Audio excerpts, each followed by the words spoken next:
Hello students, hope all of you are fine. So today we are back again with a new topic of this chapter. The topic of this chapter is classification of triangle. I think all of you know what is a triangle. So again I will explain you what is triangle. A triangle is a closed figure bounded by three sides. So here you can see one triangle is there. It is a closed figure. Now what does closed figure means? Closed figure means if there is no open space. See, every side it is being attached. So it is called a closed figure. A closed figure bounded by three sides, 1, 2 and 3. So it has three sides. So a closed figure bounded by three sides is called a triangle. Triangles are classified into 6 types. These three are on the basis of sides and 3 are on the basis of angles. So a triangle is divided into 6 types, 3 on the basis of sides and 3 on the basis of angles. There are 6 elements in a triangle. There are 6 elements, 3 sides and 3 angles. So triangles are classified into 6 types. So let us have a look on the basis of sides how triangles are being classified. So 3 types on the basis of sides are scalene triangle, isosceles triangle and equilateral triangle. Scalene triangle is a triangle whose none of the sides are equal to one another. Here you can see this side is not equals to this side is not equals to this side. So this is a scalene triangle. Then comes isosceles triangle. Isosceles triangle is a triangle whose 2 sides are equal. Here if you look carefully, you will find that this side and this side is equal. So it is an isosceles triangle. Then third, it comes the equilateral triangle. Equilateral triangle is a triangle whose all sides are equal. In this figure, you can see this side is equals to this side is equals to this side. So these 3 are the types of triangle on the basis of sides. On the basis of side means we have defined these 3 according to their sides. Now come on the basis of angle. On the basis of angle, triangles are again subdivided into 3 types. On the basis of angle, first one is acute angled triangle. So, while studying about the angle, we know what is acute angle. Acute angle is an angle whose all measures are less than 90 degree. So, acute angled triangle is a triangle whose all the 3 angles, this is 1, this is 2, this is 3, all the 3 angles measurement are less than 90 degree. Where it is told, you see the definition, a triangle whose all angles are less than 90 degree is called an acute angled triangle. Then comes right angled triangle. A triangle whose one angle is 90 degree is called right angled triangle. In a right angled triangle, one angle must be equals to 90 degree. It is not possible to draw a right angled triangle with 2 angles 90 degree. Remember it, this is a point to be noted.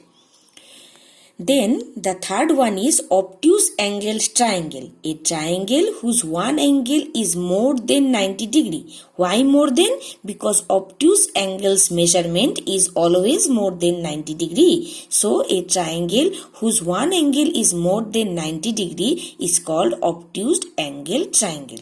So these are the 6 types of triangle which we will deal in the next exercise. So let us have to go in the next exercise, that is 11D.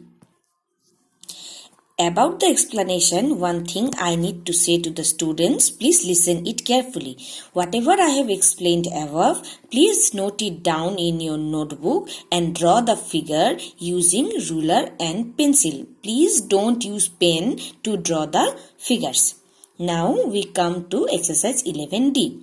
It is very easy and you can solve all the problems in book. So let's have a look. In question number 1, state for each of the triangle whether it is scalene, isosceles or equilateral. So before doing 1 number question, once you need to go through the definition. After reading the definition, you can find out what type of triangle are these. So first one, you can see the side of the measurement of the triangles are 6 centimeter, 3 centimeter and 4 centimeter. All are different. So a triangle having all the three sides different measurement is called a scalene triangle. So here at the down or inside the triangle, you can write it as scalene. In the second one, you see two sides are 3 centimeter and one is 4 centimeter. So here two sides are equal. A triangle whose two sides are equal are called isosceles triangle. So the other we will follow in the same way. Now we will go to question number 2. In question number 2, it is told state for each of the triangle shown in the figure whether it is acute, right or obtuse.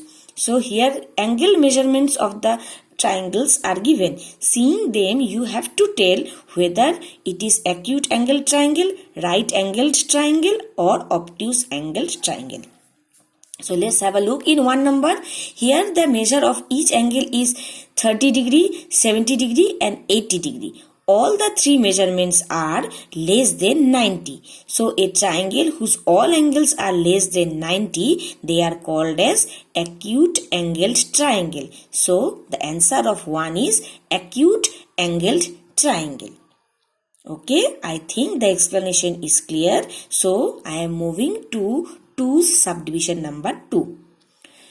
Here the measure of angles are 140 degree, 20 degree and 20 degree. So 140 degree is more than 90 degree. So it is called as obtuse angle. In this figure, one angle is obtused. So we can name it as obtuse angled triangle. Similarly, in the same way, you can solve the remaining 4 by yourself and you can write the answers in the book. So, now let's go to question number 3. Question number 3 is almost similar to question number 1. Just the difference is that in question number 1, figures are drawn and seeing the figures you have to name them.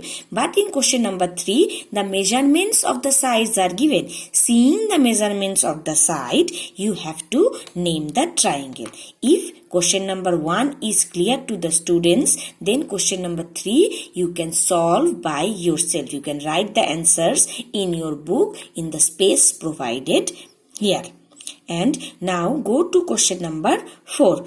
In question number 4, the angles of the triangle are given. In the same way, you have to write the names here also, whether it is acute angled, obtuse angle or right angle. Seeing the measurement, you have to do. It's similar to question number 4. So 3 and 4 number question is left for the students to be solved by themselves. I hope if the explanation of 1 and 2 number is clear to you, then you are able to solve question number 3 and 4 by yourself. Do it in your book and write the answers in the space provided. So I will meet you in the next video with question number 5. Thank you.